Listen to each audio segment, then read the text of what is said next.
Okay, so welcome to Wheelock chapter 24. There are three major topics in this chapter: the ablative absolute participles, passive periphrastics, and the dative agent. And so we'll take these each in turn. Let's start with ablative absolute participles.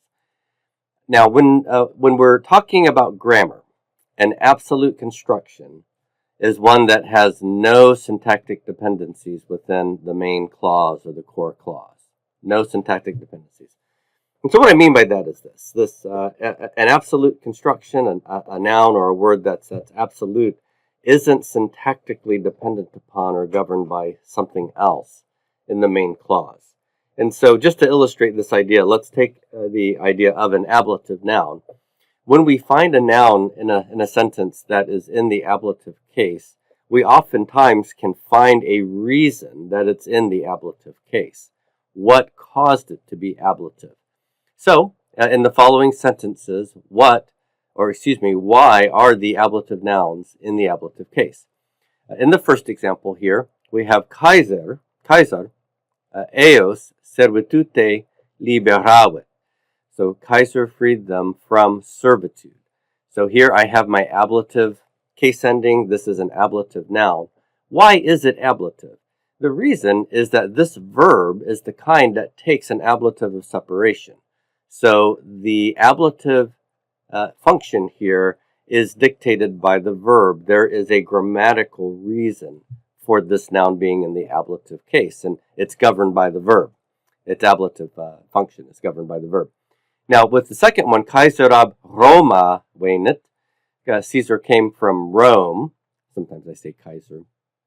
But the reason Roma, here you see the ablative singular case ending. This is first declension rather than third declension like servitute. Why is this one in the ablative case? And the reason is that I have a preposition here, ab, and ab takes its object in the ablative case. So the ablative case functions are directed by or governed by particular words in the grammar of the main sentence or the main clause. Now, when a noun is absolute in its function, it's not dictated by something in the main clause, and that's what the ablative absolute is going to be. Now, in Latin, we have a participial construction called the ablative absolute or the ablative absolute participle, and there's several features of this construction. Number one, the participle will be in the ablative case, but that ablative case will not be due to any syntactic dependency that requires the ablative case. So there'll be nothing in the main clause that requires this noun and participle to be in the ablative case. And its overt subject, which will either be a noun or a pronoun, will likewise be in the ablative case along with the participle being an ablative case. Secondly, the subject of the participle will not be linked to any other participant in the main clause. Okay, so no linking. Normally, when we have a participle, the participle's case gender number is determined by the case gender number of the noun in the main clause that it modifies. But this is not the case with ablative absolute participles. All right? So in a normal sentence, and we're going to see this in just a moment, in a normal sentence that has a standard participle, you look at the participle's case gender number, and then you can find the noun in the main clause that shares that case gender number. Then you know that the doer of that participle, or whoever that participle is describing, is that same that same matching case gender number. Now, third, the participle in function is adverbial and provides the circumstances, or we might call this a circumstantial frame within which the main clause situation occurs. So our main clause is going to tell us what happens, what's going on, and the ablative absolute participle construction will give us the circumstances within which that main clause action happens. So let's just look at a couple of examples here. I want to contrast the normal participle with the ablative absolute participle. So we have this sentence, and in both of these, I've got the same main clause. Viri gaudebant. Imperfect verb. Viri is my nominative masculine plural subject in both cases here. And they're both saying the men were rejoicing. All right, so you see the gloss there. What's different is the nature of the participial expression up front. Romam videntes viri gaudebant. So, seeing Rome, the men were rejoicing. Now, I want you to notice that for viri, here, I've got nominative masculine plural for my case gender number of the subject, and with videntes, that is likewise nominative masculine and plural for its case ending. So this present active participle matches viri in the main verb. So the men are doing two things, rejoicing, and the men are also doing the seeing here, okay, because videntes matches the men. And so we know that the one seeing Rome, the direct object of that participle, the men seeing Rome, are the ones also who are rejoicing. Now, with the second example, we have Roma visa viri gaudebant. So Rome having been seen. This is a participle. This, you might recall, is the perfect passive participle, and it's built off of the fourth principal part. This is from video, videre, vidi, and then visum. Okay, and so we're using this vis form, and it's visus, visa, visum, depending on the gender of whoever the participle is modifying. Well, in this case, Roma is the subject of the participle, and the participle is in what case? This is a first declension noun. Roma, visa is feminine, first declension. That is ablative, feminine, and singular. Okay, so Rome not seeing, because this is a passive participle and it's perfect. Rome having been seen, the men were rejoicing. So now, what do we notice about this? The participle and what it's describing, Roma, has no role in the main clause over here. Okay, so the men are participants and the men are rejoicing, but Rome is not represented anywhere in the main clause, and that's why it doesn't have any matching case gender number over here. All right, whereas that was the case here. We've got matching case gender number of seeing and the men. They're both nominative masculine plural. Not so here. All right. And that's what makes this an absolute construction, so to speak. It's syntactically disconnected, in a sense, from the main clause. Although it's relevant to the main clause, because what this is doing is it's providing the circumstances of the men rejoicing. The men were rejoicing. Under what circumstances? Well, with Rome having been seen. So, how do we translate ablative absolute participles? As with the example above, you can render it in a more woodenly literal way, such as we have, or if the context clearly warrants it, you can use a subordinate or a dependent clause with a subordinating conjunction and a finite verb. So the finite verb is not going to be a participle, it's going to be something like an indicative mood verb with an actual person and number marking on the end. So we could have a subordinating conjunction and a finite verb with the appropriate relative tense, given the tense of the main clause verb in Latin. So we look at the main clause verb. If it's present tense, then if I had a present participle, I'd want to make my ablative absolute participle contemporaneous with it. You remember we had relative tense matching with the participles we learned earlier. So let me give you an example here, and we're using the example from above. Roma visa viri gaudebant, right? So the men were rejoicing under what circumstance? Rome having been seen. That's the more literal rendering. But here is my strategy of using subordinate clauses, and I give you just 3 out of several possibilities here. So I could have also translated this, and this would be more idiomatic English. If I think that the relationship between the men rejoicing and Rome having been seen is a temporal relationship, then I could translate this as when Rome had been seen, or after Rome had been seen, the men were rejoicing. Now I want you to notice something. Were rejoicing.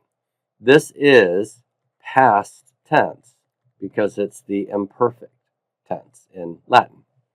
Okay? And this is a perfect passive participle.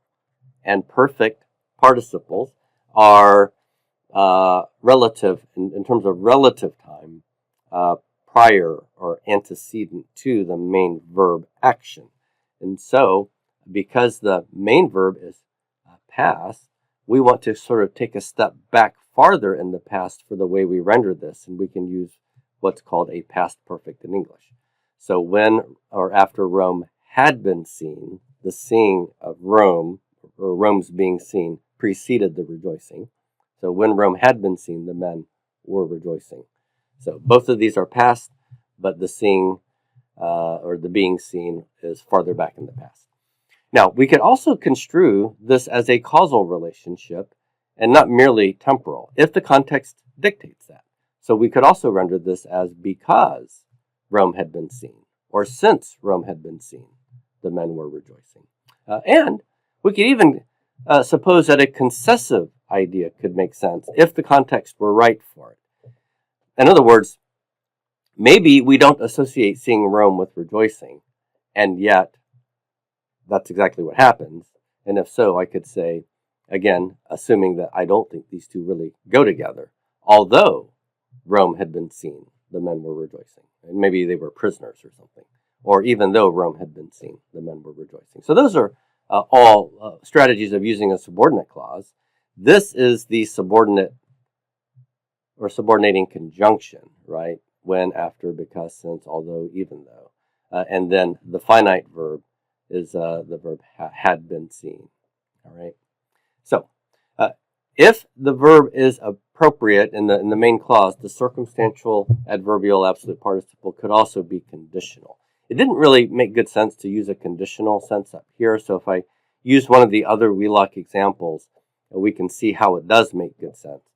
So I have eo imperium tenente eventum timeo. So here's my main clause. So there's my verb. Eventum is the direct object. I fear the outcome. And this is a present tense verb. And with a present tense form, it's more likely to see a conditional type of nuance compared to the past tense verb over here. It's the main verb. All right, so what am I saying here? I could translate eo imperium tenente. Here's my nt for the present active participle. There's my ablative case ending there on the participle, right? And then ao is ablative. That's a second declension masculine. And so I have ablative. This is the subject of the participle. Him holding power, or he holding power, I fear the outcome. This is the context of my fearing the outcome. Him holding power. And if I construe this as a conditional sense, if this is the case, then I fear the outcome, then I could translate this as if he holds the power. All right? Now remember that this is present tense in the main verb. This is a present participle in the ablative absolute participle, and present participles are contemporaneous with the time frame of the main verb. So since this is present, I translate tenente as present. That's why I have if he holds the power rather than if he held the power. All right.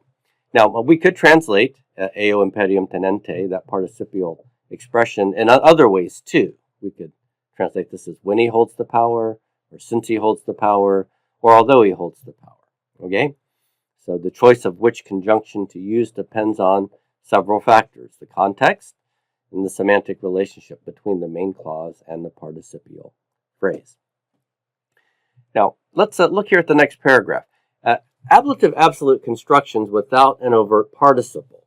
We do see these in Latin. Sometimes you have an ablative absolute expression that doesn't have a participle in it, but there's a noun or a pronoun, along with another noun or adjective, and all of them are in the ablative case. And in such expressions, there is an implied but unwritten, we could use the word null here in linguistics, an unwritten present participle of sum, to be, that joins the subject of the unstated be verb to the subject complement or the predicate. So if you remember when I talked about sentences where I said blank is blank, the subject is, I abbreviate with an S, and what the subject is, I describe as the subject complement, abbreviated with SC, and a lot of people refer to it as the predicate. All right, so I'm just using my terminology here. So in normal clauses, the subject and the subject complement, when we have a verb like sum, are nominative. But when we have an ablative absolute construction, the subject and the subject complement are both ablative. All right, so in our example here, I have kaisare duke. Kaisare duke. So this is from dux, which is a third declension noun. So you see there's a third declension case ending. That's ablative. Kaiser is also third declension. And so these are ablative, masculine, and singular. Both of them are. Okay? And this forms my ablative absolute construction. Now, the main clause is over here. Nihil temebimus.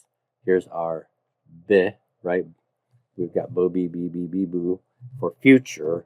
So nothing we will fear, or we will fear nothing. Direct object, verb with my subject in the inflection. So we will fear nothing. The context or the circumstance of we will fear nothing is Kaiser, and then we have commander. So Caesar, commander. What's implied here? Remember, there is an implied verb of being. So literally, Kaiser being the commander, we will fear nothing. Now recall that when we have an ablative absolute, whatever the participle is modifying, in this case, Caesar is understood as being the commander. He is not represented in the main clause at all, right? We is one participant, nothing is another, but Caesar is neither of these. Okay? We could also translate this less woodenly using subordinate clauses. So because or since Caesar is the commander, we will fear nothing. Or when Caesar is the commander, we will fear nothing. Or if Caesar is the commander, we will fear nothing. Or if I think that these two ideas don't go together, I could say although Caesar is the commander, we will fear nothing. So that's a kind of construction you'll run into here. So you have to supply the verb to be between the what is considered the subject and what's considered the subject complement here. But again, they'll both be ablative case. All right, now, second major item in this lesson is the passive paraphrastics. Simply put, these are passive constructions using a form of sum, to be, along with the gerundive. Now, we haven't used this word much. We were introduced to it 1 or 2 chapters ago. But the gerundive is basically a name for the future passive participle, or at least that's what the form of the gerundive is. It's the future passive participle. And that means that we're using the present stem. Then we're using ndus, nda, and ndum, which are 2, 1, 2 case endings following the nd here. So we have a form of sum along with the gerundive or the future passive participle functioning as the subject complement or the predicate. So we have some subject of the verb to be, and then the gerundive is the predicate participle, as it were, or the subject complement. And it's going to match the case gender number of the subject. So in our example here, what I've done is I've given you a typical copular construction where we have a verb of to be. Here it is, est. Got 2 examples of it. And just a simple adjective that is the subject complement. So, haec femina, this woman, nominative case, bella est, is beautiful. Okay, so I've got my subject complement here, and then est is final. It's what this woman is. Now, we can have adjectives such as we have here. I could also have a noun, right? Haec femina mater est, and that would be this woman is a mother or the mother. So I could have adjectives or nouns as the subject complement to the predicate. But in the second example, what I have is the gerundive, the future passive participle form. Haec femina laudanda est. There's my nd, right? And then there's my feminine singular nominative case ending. This woman is laudanda. And laudanda here has the sense of to be praised. This woman is to be praised. Now, this is really important. The gerundive, this form of the future passive participle, is not merely indicating what will be done or is about to be done, but what should or must be done. As Wheelock says, the gerundive often conveys an idea of necessary, obligatory, or appropriate action. As such, one might gloss the gerundive in a wooden way initially with to be blanked. So you take that gerundive, that future passive participle, you can render it as to be blanked, whatever the participle, whatever the verb means there. So here is an example just using English. The patient is to be treated. Okay? This would be a gerundive in Latin. The patient is to be treated. What do we mean when we say that? What we mean is the patient has to be treated. The patient must be treated. The patient ought to be treated. The patient is to be treated.